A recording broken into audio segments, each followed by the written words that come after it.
corre nos meus dedos.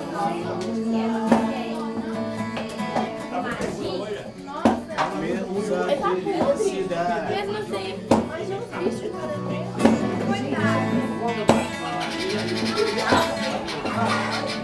corre nos meus dedos.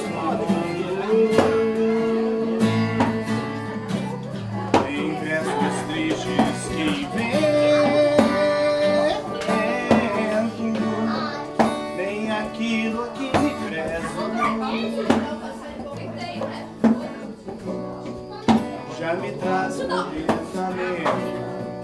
Pode ser até amanhã, cedo, claro, feito dia, mas nada de que me dizem me faz sentir alegria. Eu só queria fazer um mato, um gosto de framboesa, pra correr entre os canteiros e esconder minha tristeza. Ainda subimos pra frente da tristeza e deixemos de coisa e cuidemos a vida, pois se nós chegamos desaparecida, nos arrastamos sem ter que saber.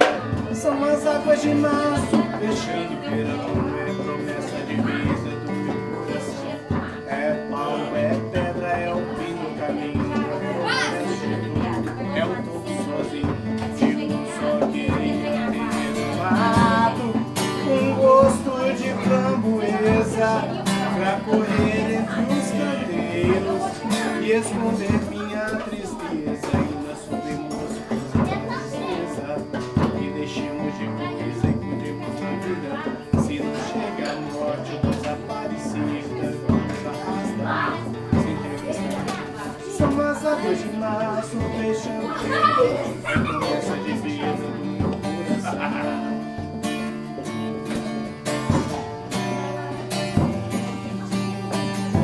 Todo dia ela faz tudo sempre igual e sacode às 6 horas da manhã e me acorda com um riso pontual e me beija com boca de hortelã. É o fim do caminho, é o fim do caminho, é o fim do caminho, é o fim do caminho.